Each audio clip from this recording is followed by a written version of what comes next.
Good morning. Sorry that we're starting a little bit late. I was meeting with council members and briefing them on the situation. So I'm pleased to announce that in discussions that I've had with the Washington Commanders with regard to the proposal for a new stadium, that we've reached an agreement on general terms, primarily with regard to the finances. I'm happy to go through all that. I think that Lindsay had circulated materials earlier to members of the press, so you probably have already seen roughly what the situation is. The commanders, as you know, have thought it's really important that the council get to a vote by the end of the month. Actually, the mayor had negotiated, as I think you know, July 15th, which simply wasn't going to work because we had the budget. And in fact, we're still not done with the budget. We'll be voting on Monday. The commanders' sense of our need for urgency actually worked to our benefit because what we said to the commanders was that if you really want an earlier date, then we want to see some changes that make the deal better for citizens of the district. And that's the material that has been released, and I'm pleased to say that with regard to revenues, that we will see significant revenues coming to the district's general fund, and some other changes that are of benefit to the city. So just as a reminder, when the deal was announced between the mayor and the commanders, what was proposed was a $500 million subsidy for construction toward the construction of the stadium, plus another $356 million for the construction of 2 parking garages. I want to emphasize that those dollars, which are unchanged in where we are today, are the upside of what the district provides. It's the downside, upside, all sides. That is to say that the city's not on the hook if the cost for the stadium is greater than what the team thinks, and the city's not on the hook if the cost of constructing the garages is greater than what we're providing. So that's an $856 million subsidy. In addition, the what was worked out between the mayor and the team was that there would be a significant number of tax abatements or tax avoidance. When I say avoidance, I'm talking about no parking tax, which is 18%, and then tax abatements on sales taxes, the different sales taxes. Which is to say that the city would be borrowing and providing $856 million, and there would be no revenue stream to the general fund in return.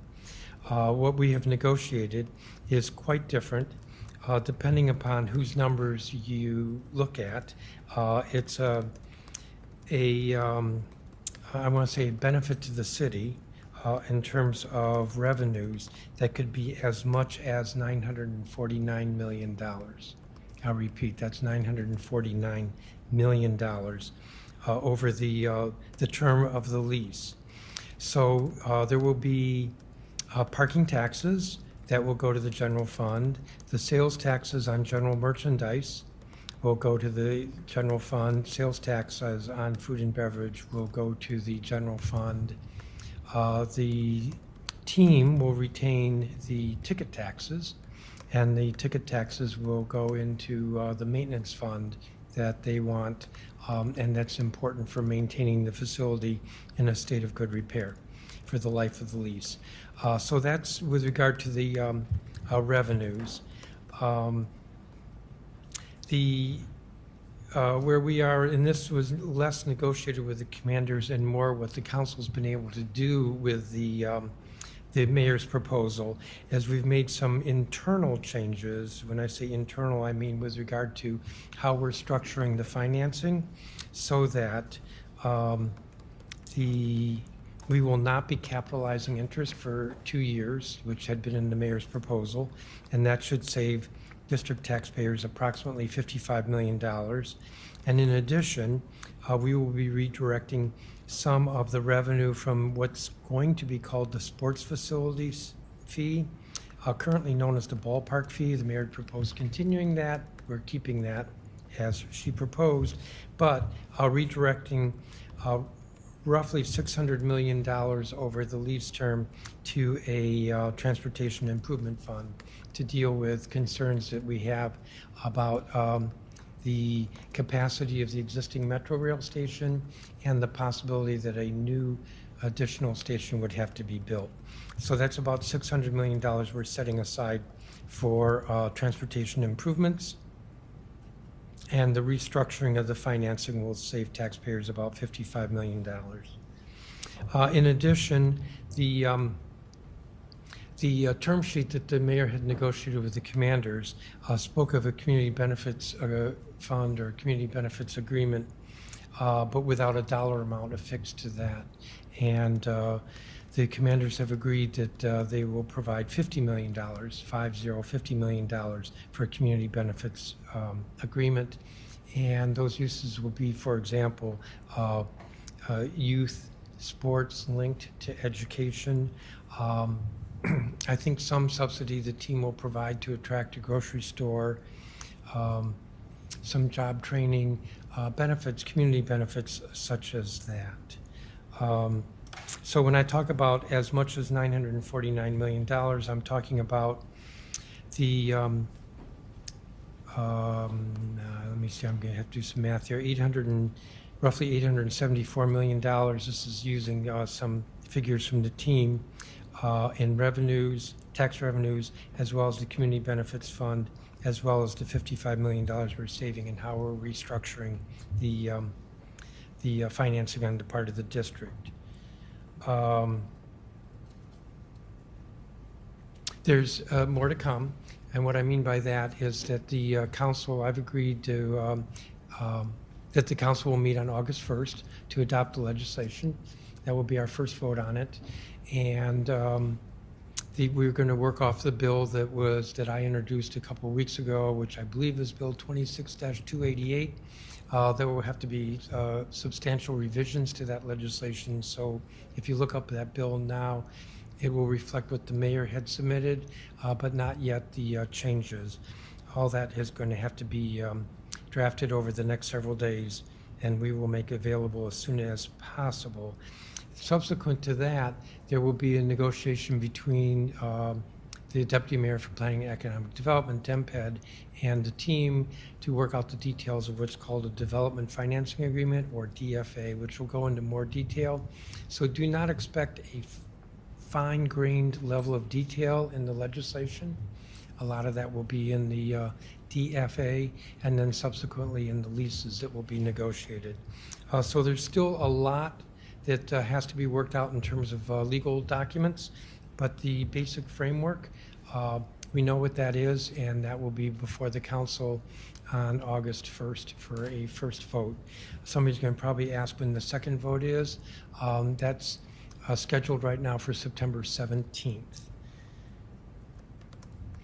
Let me just see if there's anything else I want to add. I appreciate that several colleagues are here.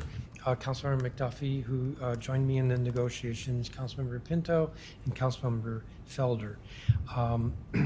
And I'm confident that we will have the necessary votes on August 1st. So let me see if there are any questions. And if you have questions for any of my colleagues, please say so. Yes, sir. Councilmember Tom Fitzgerald from Channel 5. Good morning. The mayor yesterday said, the mayor yesterday had said that she understands that the council needs to do its due diligence, however, said she was not happy with what she described as delay for delay's sake. Is your agreement that you're announcing this morning significantly different than what the mayor worked out with the team, or was this delay for delay's sake? Oh, I think $950 million is significantly different. I mean, I could point to some other aspects of this there, because I didn't mention this, there will be, how do I want to put this, some clawback if development timelines aren't met. I didn't mention that. I think the Transportation Improvement Fund is significantly an improvement. I think the restructuring of the financing by the council is an important improvement. You know, when I talk about $950 million as the upside of what the revenue benefit will be to the city, the $55 million in near-term savings on the financing looks small, but I'll tell you, if I had $55 million to offer anybody here, I think everybody would raise their hands and say that was significant. So I think, the important thing is that August 1st, we will have a vote. If I could just follow, you had told us that the reason that the stadium deal was taken out of the budget was you needed more time and it did not fit in with your calendar, having received the budget late. August 1st and September 17th are kind of in the same wheelhouse. Did it make that much of a difference? Totally. I'm sorry, but just totally did. There's no way that we could have negotiated this or legislated this by July 14th, which was our first vote, or even by July 28th, which was our second vote. So I think we've gotten past the time thing. Yes, sir. Okay.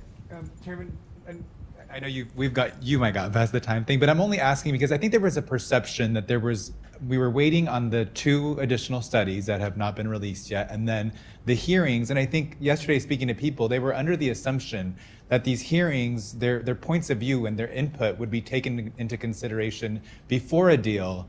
And then, it's announced today that we have a tentative deal. I think they were a little bit kind of taken aback. What do you tell those people that 400 plus people have signed up, they're going to be ready to testify, and they're like, well, it seems like it's a done deal, and now I'm just waiting to, say something to the council when they've already kind of have an agreement? Well, I think it's important that we still hear from the public. I expect that a lot of the testimony is going to be very simple. We think it's great the commanders are coming back, and we want you to vote yes. I think we're going to hear a lot of that, and I think we will also hear from some folks that they think that any kind of subsidy is unacceptable to them. It's important that folks have the opportunity to express those views. Where we are is, I think, much more nuanced and much more beneficial to the city. With regard to the reports, so the report by Robert Bob is available on the council's website. The economic impact analysis, which was done by the council's budget office, I believe will be posted later today. And the tax abatement financial analysis, we're expecting this week, although this week is, I'm told it's being issued today. So bingo, the reports are here. And the second one. And I'll note the reports are here after July 15th. And second one, just on the changes to the taxes, including parking. A lot of people saying that this is going to fall on fans now, the modifications. Your response to and coming also from the executive's office, that this might incur on higher prices for parking for fans? Absolutely not. Now, I don't really want to speak to what the economics are around ticket prices, but there would have been, will have been. There's never been any thought that there wouldn't be a sales tax on food and beverage. We're not changing that. It's just who gets it. Or a sales tax on general merchandise. Always would have been, will be. We're not changing that. We're not increasing that. The parking tax is pretty standard. And the ticket tax, which the city is not getting, the team will have for maintenance of the stadium, that's not new and different. So if you look at the Nationals ballpark, 10.25% ticket tax. Look at the Monumental Sports, 10.25% ticket tax. Look at the Commanders Stadium at RFK, 2.25% ticket tax. So we're not contemplating, there's nothing in here that would put pressure on higher fees or ticket prices for fans. Next. Sam. I have 2 questions, one for you, Chairman, and one for Councilman Felder. So just clarifying, if you can clarify for us the turning point in the negotiations, like at what point did the commanders at what point did they feel comfortable going the extra mile as far as ceding the tax revenue? Was it like last week? Was it 2 weeks? Was it before July 15th? If you can just... Well, I'm not going to get too much into the negotiations. I have said consistently, and it's been true, the commanders have been very positive, constructive, and our negotiations. I have no complaint. We asked for information, they shared it quickly. Shared it quickly. I would say that it's in the last 10 days that discussions came into focus. And actually, if you think about it, 10 days ago is right after our first vote on the budget, when we were able to devote more time to this. And you had a question for Councilmember Felder? I did. So that $50 million, how does that in any way affect your vision for the community benefits agreement? Because, you know, data was gathered from community meetings, and at that time there wasn't a figure, but now that there's a tangible figure, how does that look as far as your intended or desired implementation? Good question.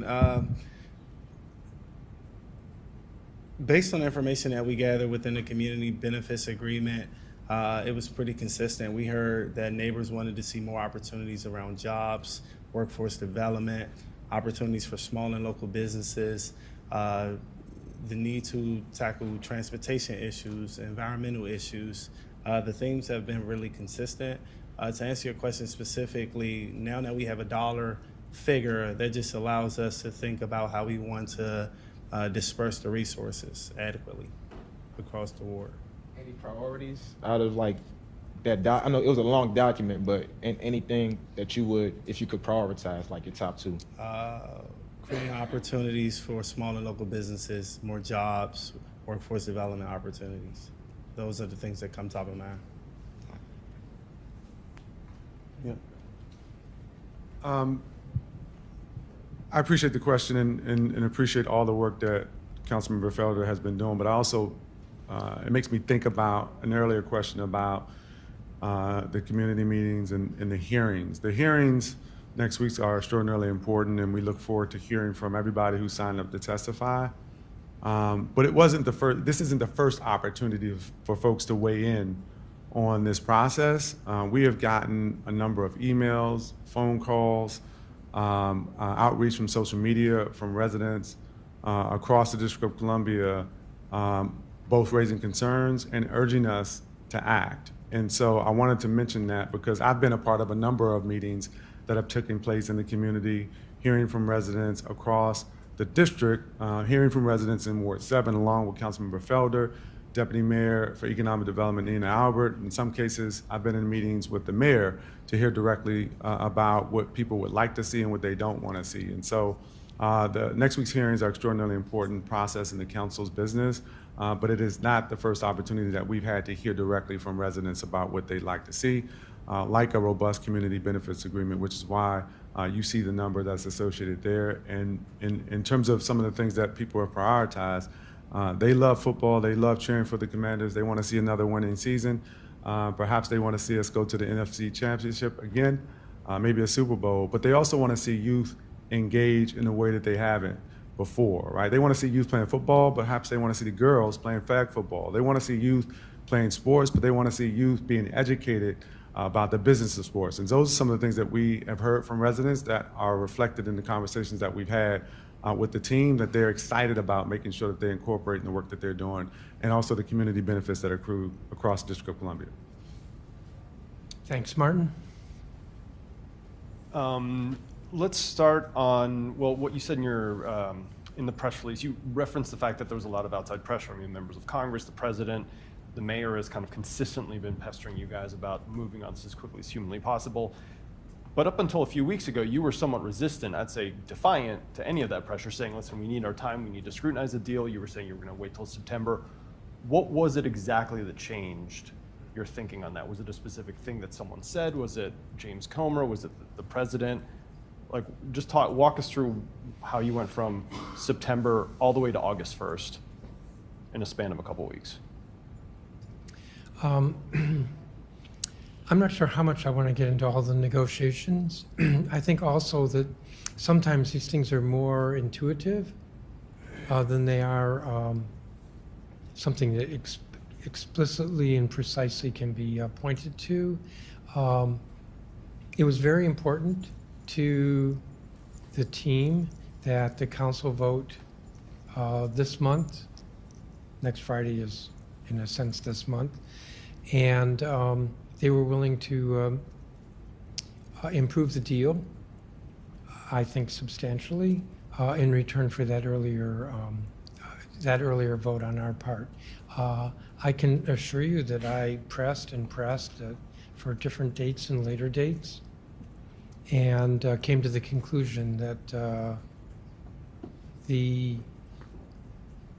benefit from later time would have been less of a benefit in terms of where we are.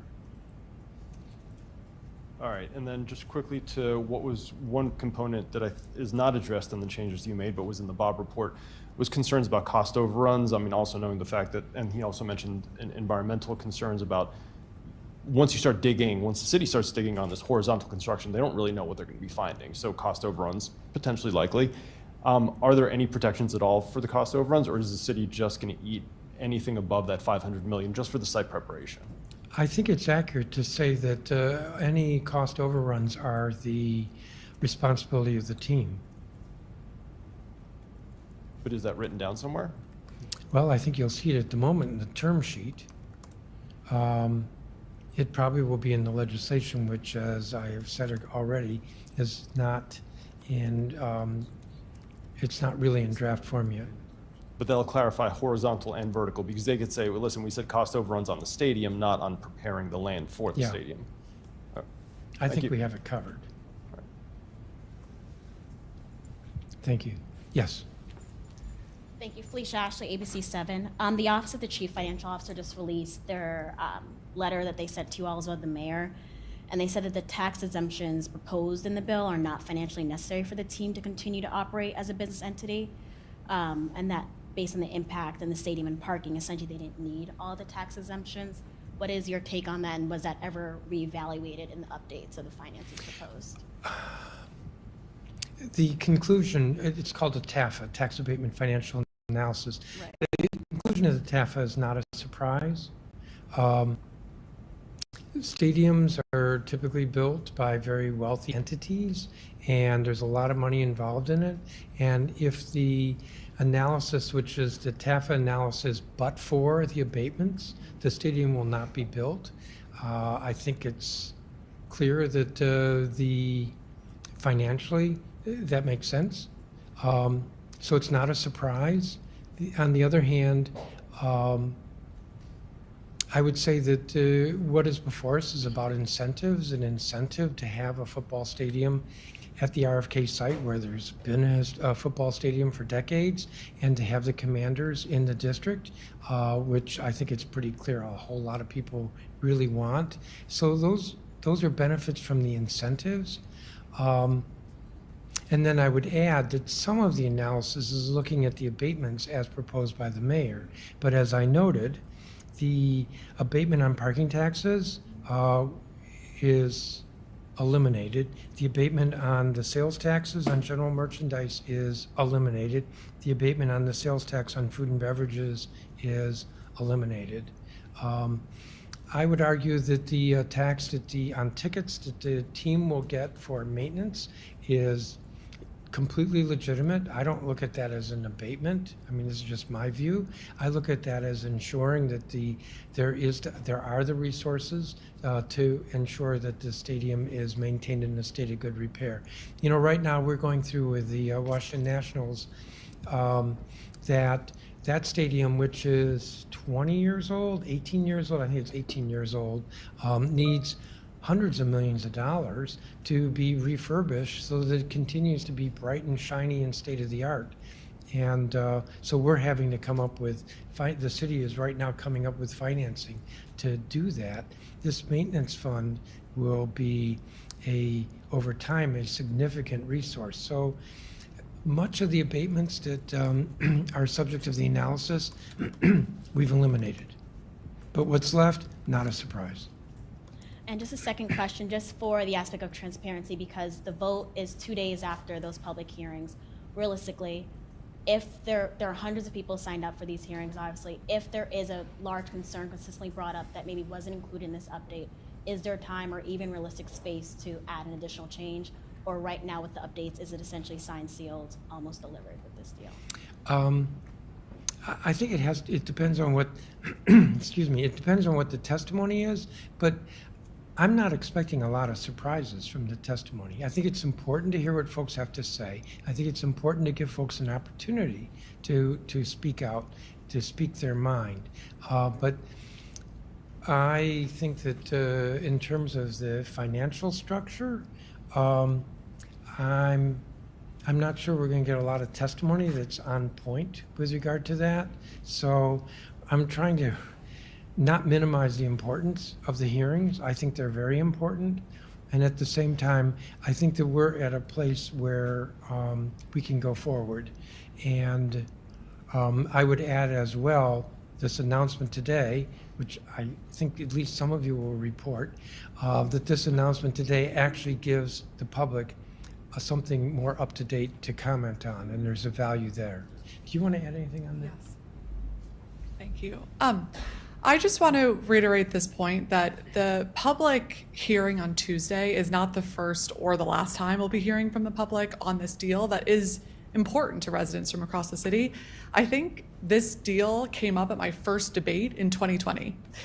This has been something that has been talked about for years and years, and particularly from some of the skeptics that I've heard from community meetings in all 8 wards. A lot of their input has been addressed. So I heard from some skeptics or opponents to the deal of, wait a minute, is there going to be opportunity for housing? That's why there's 6,000 new units of housing as part of this deal. We've heard from families, there's concern about not having access to the fields at RFK. That's why it's included in this deal, to make sure that those fields are open to families. We've heard from skeptics, wait a minute, we should have more opportunity for revenue generation from parking and sales tax to the district taxpayer benefits. That's why that's included. And so I want to make sure people in the public know they have absolutely been a part of this process for the 5 years I've been on the council, and for some of my colleagues for longer, or for the entire time that we've been here. And so that input has been baked in, and we're appreciative for that input, because I think it ultimately makes this a much stronger deal that I'm excited to vote on next Friday. I'll note as well, we had a hearing on the Mayor's Budget Support Act, which included this on June 18th with a couple hundred witnesses. Next in the lineup. Good morning, Ben Peters, the Washington Business Journal. Chairman, your statement this morning put out detailed $779 million in savings for the district, but up on the dais here, you were mentioning a $950 million Yes. number. Can you explain Can I where the explain discrepancy that? there Yeah, is? so, you know, there are different ways of projecting or estimating what the revenues are. And I think the sheet that you got, I know Yeah. the sheet that I have, notes that the difference is that the team estimates the parking revenues will be about $170 million more than our numbers. We're being a little bit more conservative.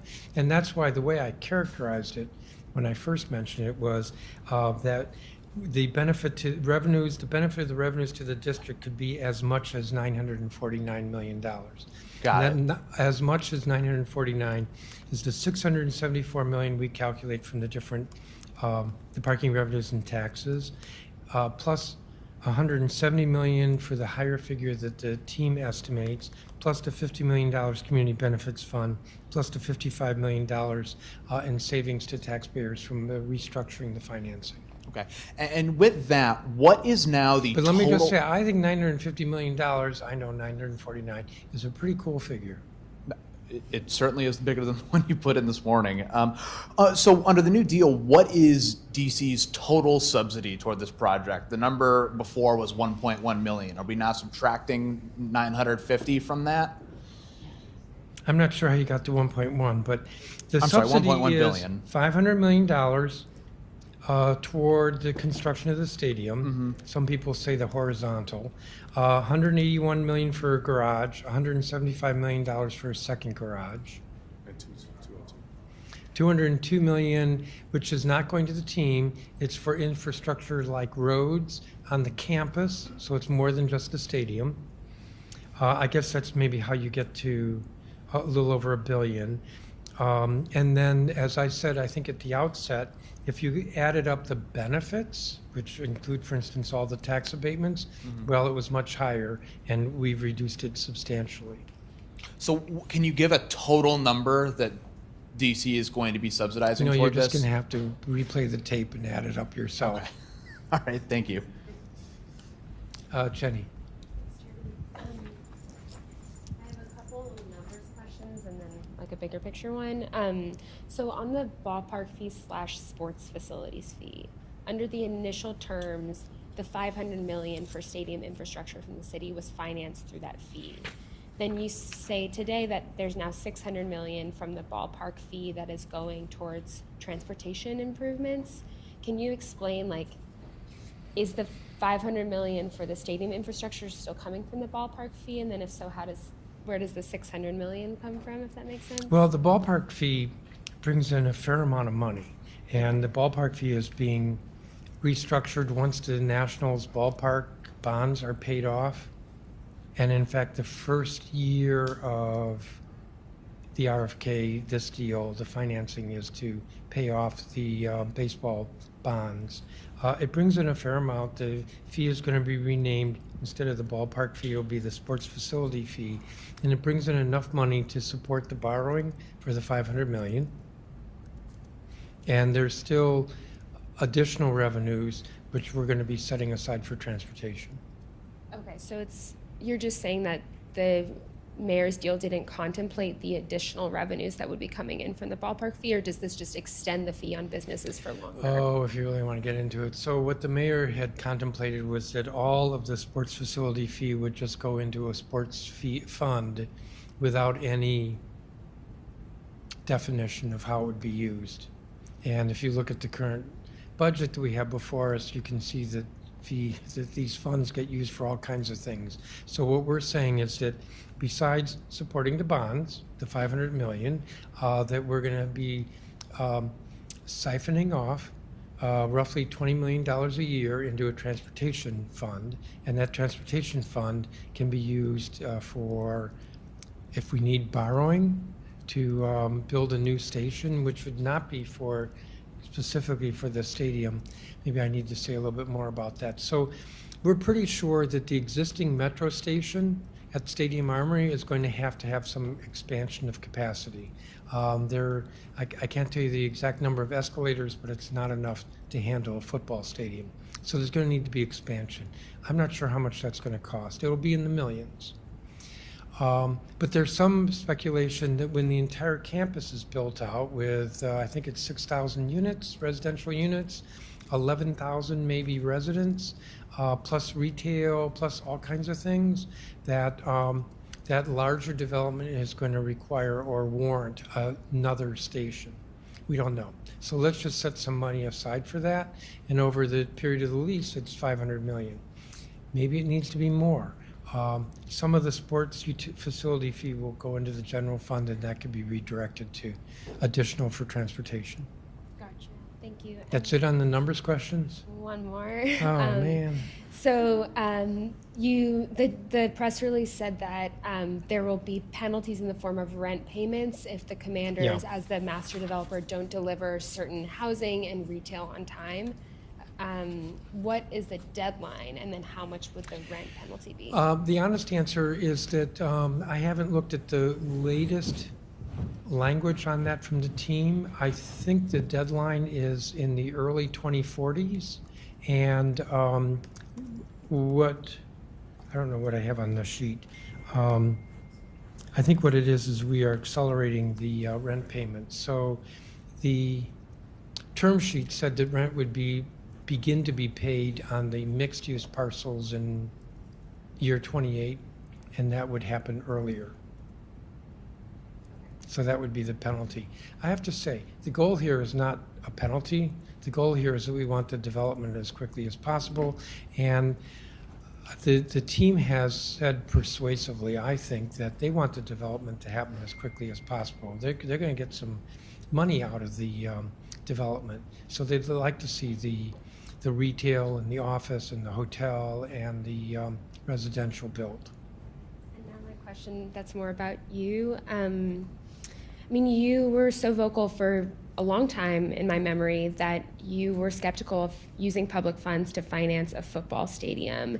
You said that at the outset of this process. So I guess like I'm wondering how you were approaching these negotiations with the team and how you feel now. Like, was this about you setting aside your personal feelings about a football stadium to move forward a deal that you knew like a majority of the council wanted?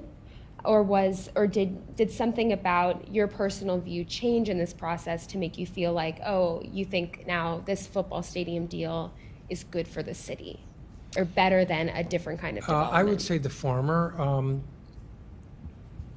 I've said this before. My assessment from the beginning is that a majority of the council members have wanted to get to yes, which is, I have to say, is part of what was going through my head every time there was a suggestion that delay was about thwarting this. The majority of the members wanted to get to yes. And so in that sense, yes, putting aside my own view, and I think a majority of DC residents would like to see the commanders located in the district and having a football stadium at the football stadium site. It's been a football stadium site for, since early 1960s. Okay, so working within that, how do we make the deal better? And I think, Jenny, you've heard me say over and over and over again, my goal has been to make the deal better. And I don't know if you missed this, but I think 949 million, to use that figure, is making it better. And that's over 30 years. That's over 30 years. Marquez behind. Chairman, I know you're standing here.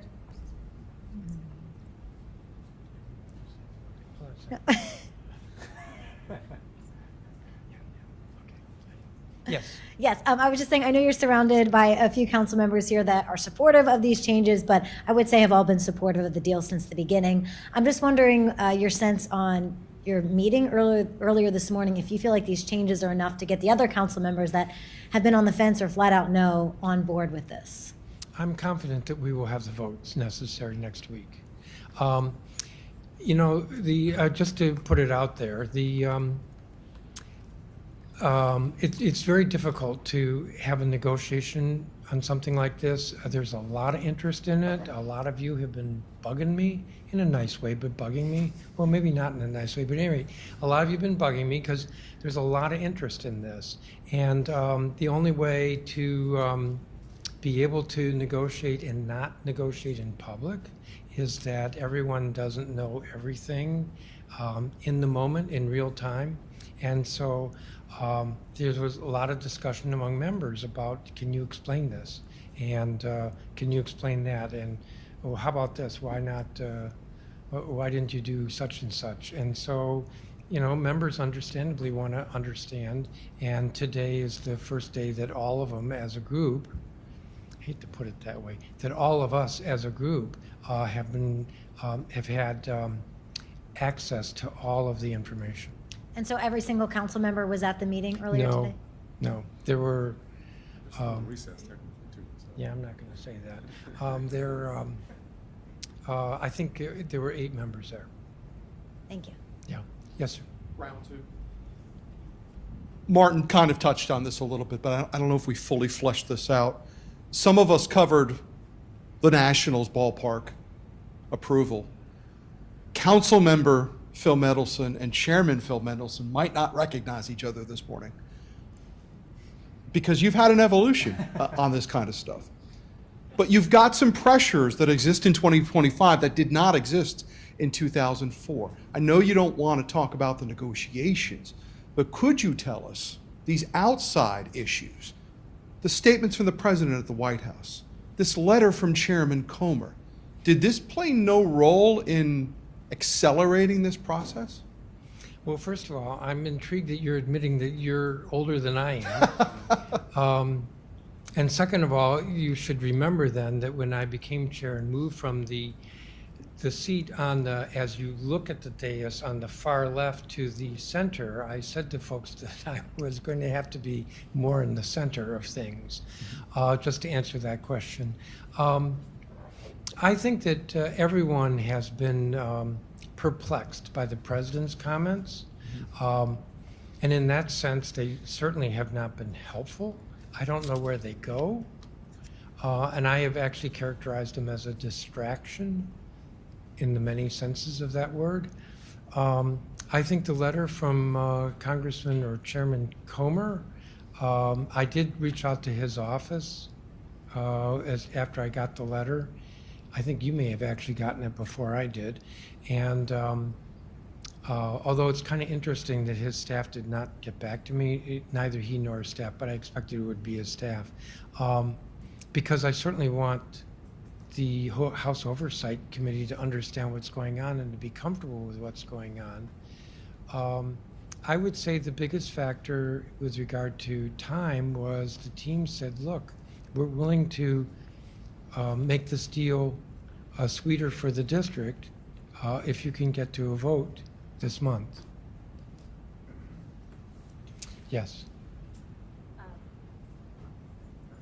Mr. Chairman, Amy Cho from NBC4. If you could speak to specifically how much you think the ticket tax revenue will be, and then also regarding the Sportsplex. Yesterday, Mayor Bowser was very critical, saying the council has taken away some of the funding for that, a project she's very passionate about. The council, I know, had expressed concerns about the high price tag of the project. Is that something you guys would reevaluate in the future? All right, so on the stadium, the ticket tax, I'm looking at the wrong sheet, but I think it's about $445 million over 30 years. I'm looking at our budget director. Yeah. No, not net present. I didn't say net present on purpose. It's about $445 million from the ticket tax over 30 years. And the other part of the question about the Sportsplex? I think I'm right on that, because I am looking at the wrong sheet. With regard to, Sportsplex. yeah, the $89 Sportsplex. million. So the mayor had proposed in the budget $89 million, I think this fiscal year for the Sportsplex. Well, the Sportsplex isn't going to get built this year. It's not going to get built in 2026. So we rescheduled it for, I believe, FY27 and FY28. Instead of it being all in 1 year, which also is typically not the way these projects are built, that it would be spread over 2 years. It is true that the Facilities Committee of the Council had reduced it from, I believe, 89 to 77. I don't consider that very consequential for two reasons. One is that we don't have the plan, so we don't know what it's actually going to cost. And second, because if the scheduling of this is in 27 and 28, and even that, I think, is probably sooner than what will actually happen. There's time to ensure there's adequate funding for it. So to say that the council delayed it, I think would not be accurate, because there's no way it was going to get built this year.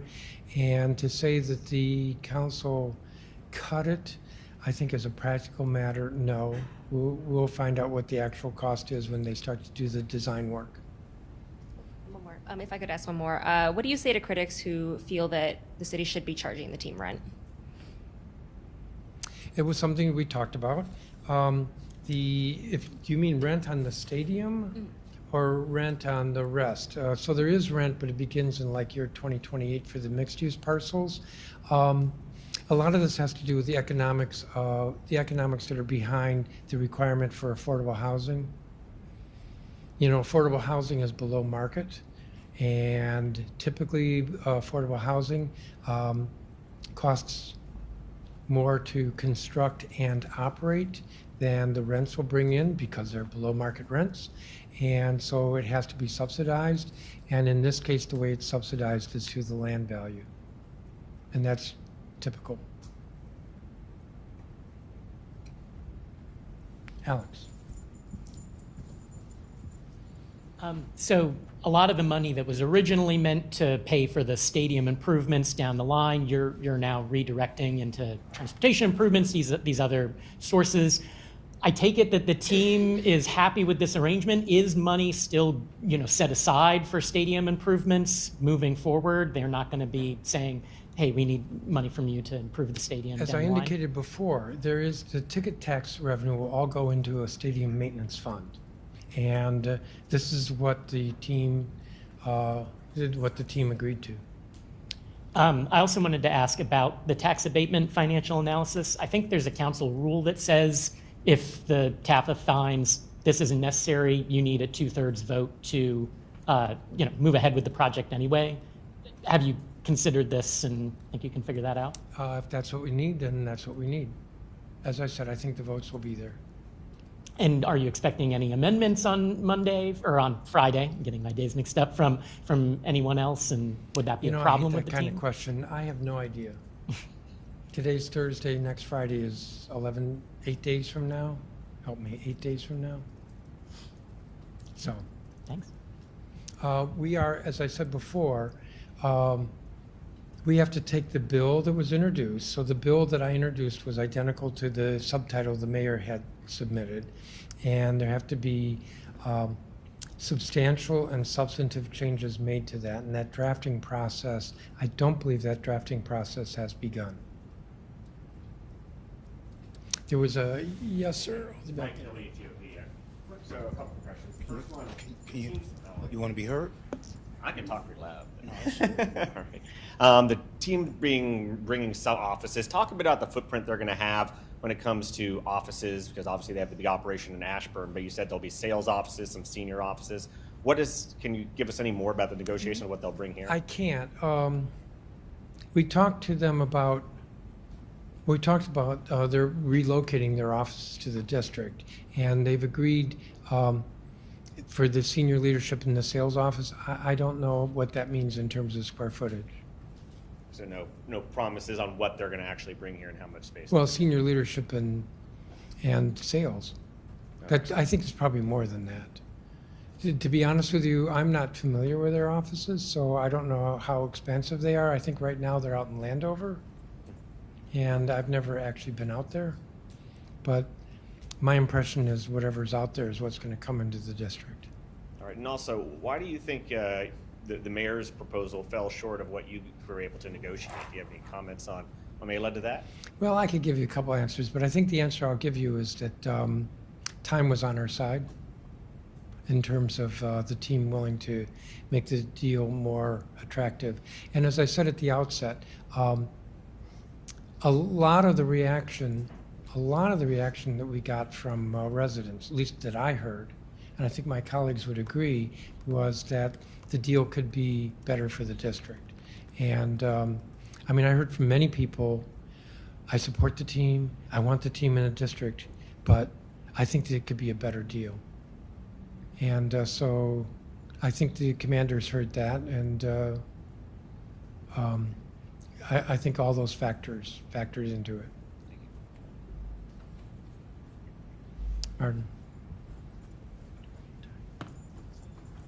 All right, first one is just fast on the process part. August 1st, is that just the committee of the whole vote, or are you also going to do a legislative session? Legislative session. Okay, so Committee it's of the the full whole and package. legislative.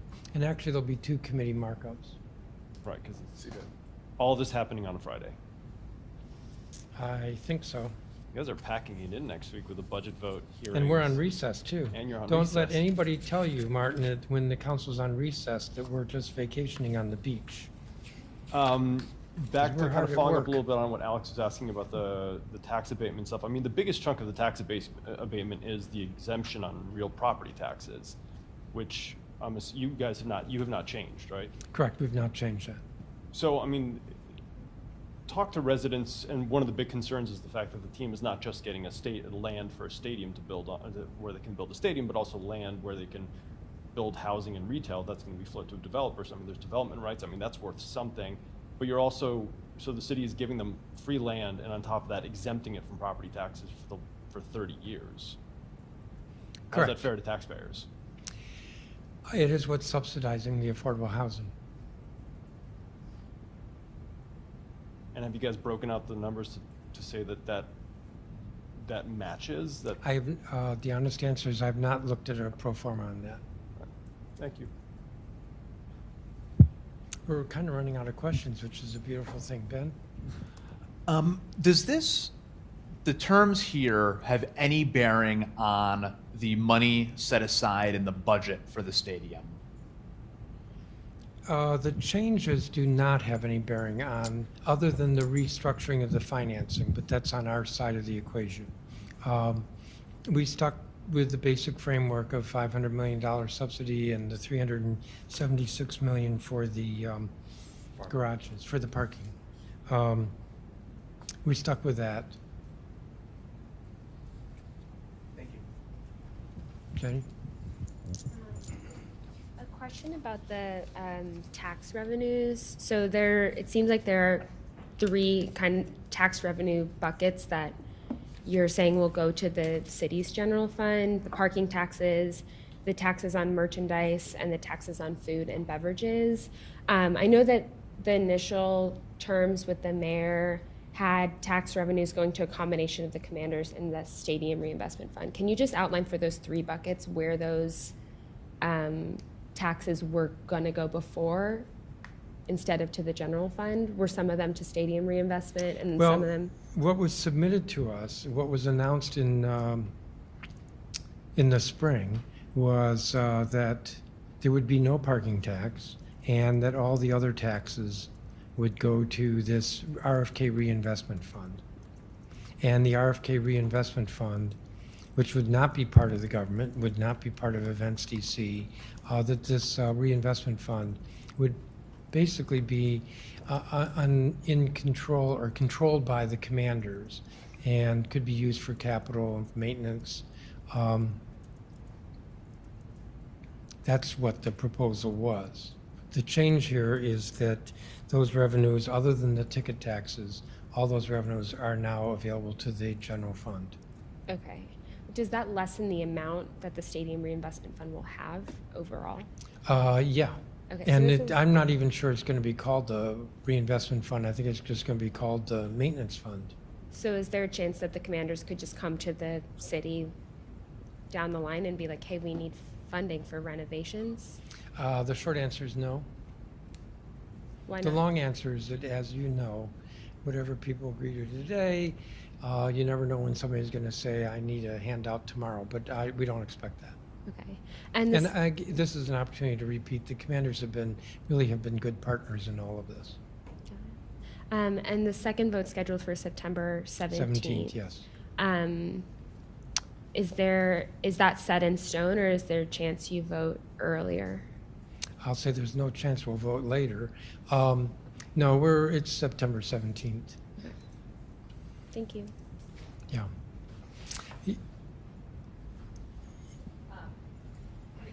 Obviously, you and the mayor are having separate press conferences today. How would you characterize your working relationship with her right now, particularly in regards to this deal, given the fact that you aren't having a press conference together to announce this deal together? Interesting question. It's not a joint press conference today because the legislation is with the council and the negotiations have been between the council and the commanders. When we're done, it goes back to the mayor, and the mayor negotiates the development financing agreement, the DFA, and the leases. So that's how I would characterize that. I'm aware that the mayor has a press conference soon, but I'm not sure what the topic is. So I guess I would leave it there. I think the mayor should be pleased with this because this is, I will repeat, using the commander's figure for parking revenues, this is a $950 million to the good change in the deal. And it gets us to a yes vote, and it gets us on the way toward getting the stadium built. Last question, Martin. What about, not jumping way ahead of ourselves here, but when it actually gets to construction, is there going to be a project labor agreement? Is there going to be a guarantee that union jobs will be used? Because I know that's been raised by a number of council members, that they want those assurances that this will be a PLA and union jobs. The stadium will have a PLA. There are a number of requirements, and don't ask me what they are, but there are a number of requirements for the stadium, and it includes a PLA. On the mixed use, that was discussed between us and the commanders. I think there will be something in that direction, but it's not part of this agreement. I think that's going to conclude this. Thank you all very much. Thank you.